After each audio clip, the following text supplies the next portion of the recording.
आपको बता दें कि देश भर में आज सुबह से ही लगातार पीएफआई के कई ठिकानों के ऊपर एनआईए और ईडी की छापेमारी चल रही है। अब तक इस सिलसिले के अंदर करीब 106 लोगों की गिरफ्तारी हो चुकी है। देश के 11 राज्यों में पीएफआई के कई ठिकानों, दफ्तरों के ऊपर एनआईए और ईडी की यह संयुक्त कार्रवाई है।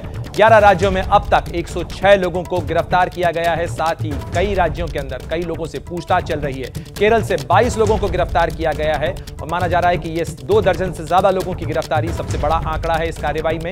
वहीं महाराष्ट्र और कर्नाटक में 20-20 लोगों को गिरफ्तार किया गया है अब तक। वहीं असम से 9, आंध्र प्रदेश से 5 और दिल्ली से भी गिरफ्तारी हुई है अब तक। देश के 11 राज्यों में पीएफआई, जिसका नाम कई उग्रवादी संगठनों के साथ जुड़ाव को लेकर आया था, साथ ही कई घटनाओं के अंदर, हिंसक तोड़फोड़ की घटनाओं के अंदर पीएफआई की भूमिका को लेकर सवाल उठे थे, जांच के अंदर सबूत मिले थे। उसके बाद यह माना जा रहा है कि पीएफआई के खिलाफ ये एनआईए और ईडी की अब तक की सबसे बड़ी कार्रवाई है। और इस खबर पर लगातार हमारे तमाम सहयोगी लगातार जुड़े हुए हैं, हर अपडेट आप तक दे रहे हैं और हम रुख करना चाहेंगे, मेरे सहयोगी अंकित गुप्ता हमारे साथ जुड़े हुए हैं। अंकित, क्या माना जाए कि ये अब तक की सबसे बड़ी कार्रवाई है पीएफआई के खिलाफ, पीएफआई की कमर तोड़ने वाली कार्रवाई? निश्चित तौर पर प्रणय हमको ये भी समझना है कि ये कार्रवाई ऐसा नहीं है कि अचानक प्लान की गई है। पिछले जो है कुछ महीनों के दौरान, कुछ वक्त के दौरान एनआईए के पास में ऐसे लगातार जो तथ्य सामने आ रहे थे, जो वो अपनी जांच कर रही है आतंकी फंडिंग से जुड़ी हुई, आतंकी गतिविधियों से जुड़ी हुई, तो वहां पर ऐसे तथ्य सामने आए थे जिसमें पीएफआई का रोल आया था। और इसी वजह से ये जांच में जो एनआईए ने एनफोर्समेंट डायरेक्टरेट यानी कि प्रवर्तन निदेशालय को शामिल किया है।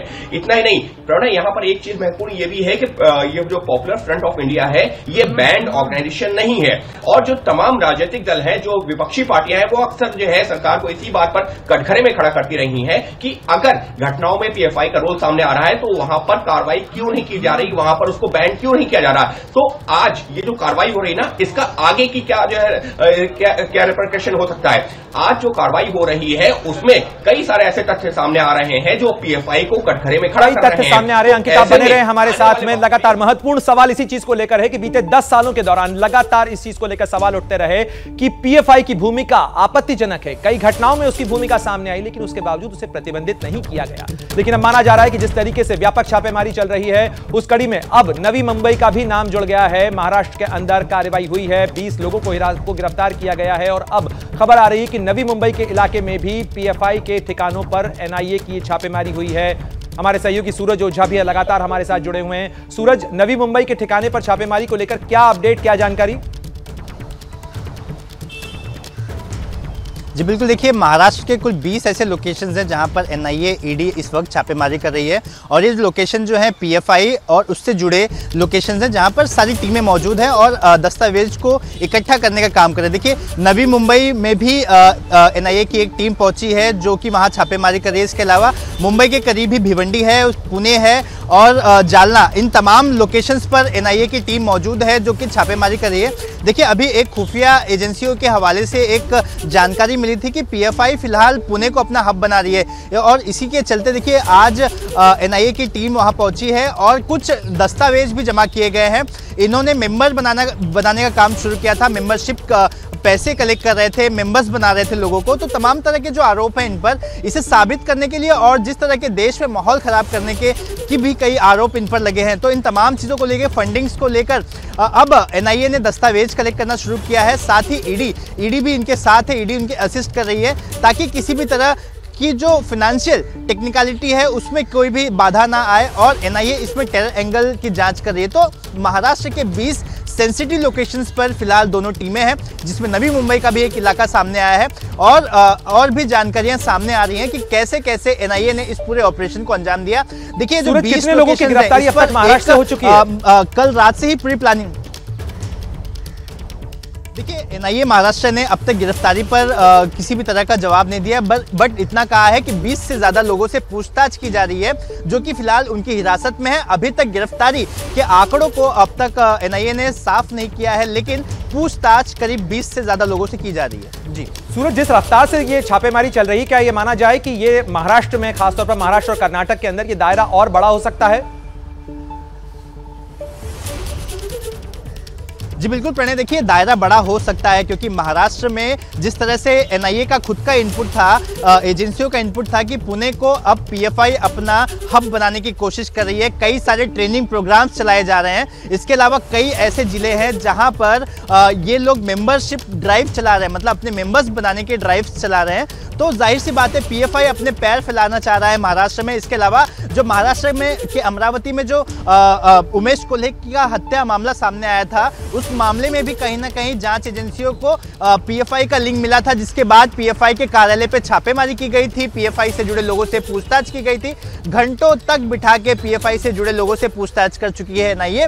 और अब इसी संदर्भ को आगे बढ़ाते हुए, कई सारे इनपुट्स को आगे बढ़ाते हुए अब एनआईए और ईडी की टीम महाराष्ट्र के 20 से ज्यादा लोकेशंस पे छापेमारी कर रही है। जी, महत्वपूर्ण जानकारी दे रहे हैं सूरज आप। महाराष्ट्र के 20 से ज्यादा ठिकानों के ऊपर ये छापेमारी चल रही है और ये दायरा और बड़ा भी हो सकता है। और इस कड़ी में मैं चाहूंगा कि हमारे सहयोगी संजय त्रिपाठी भी हमारे साथ जुड़े हुए हैं लखनऊ से। संजय, उत्तर प्रदेश के अंदर भी कई ठिकानों के ऊपर पीएफआई के छापेमारी इस वक्त चल रही है, क्या कुछ इनपुट आपके पास?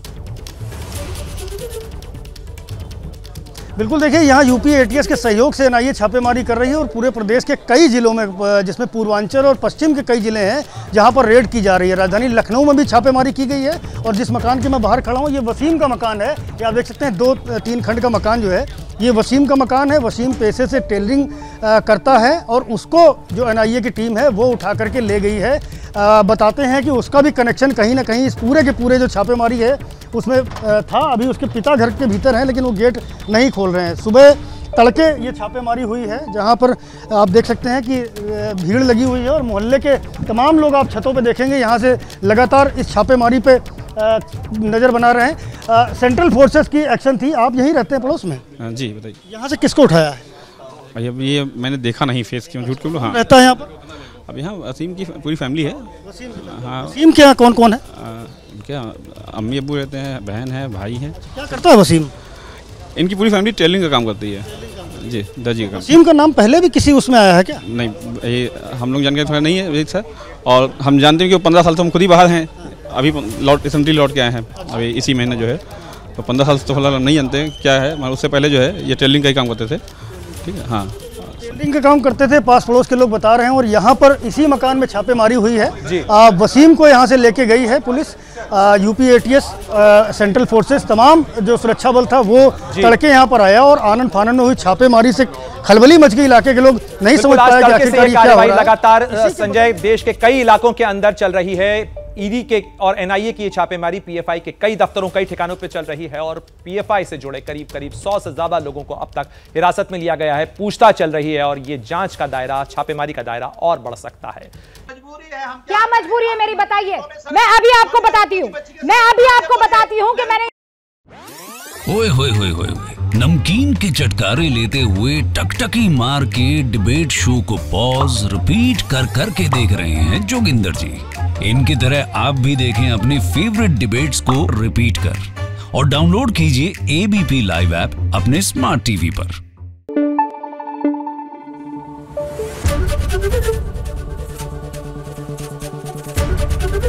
एबीपी न्यूज आपको रखे आगे।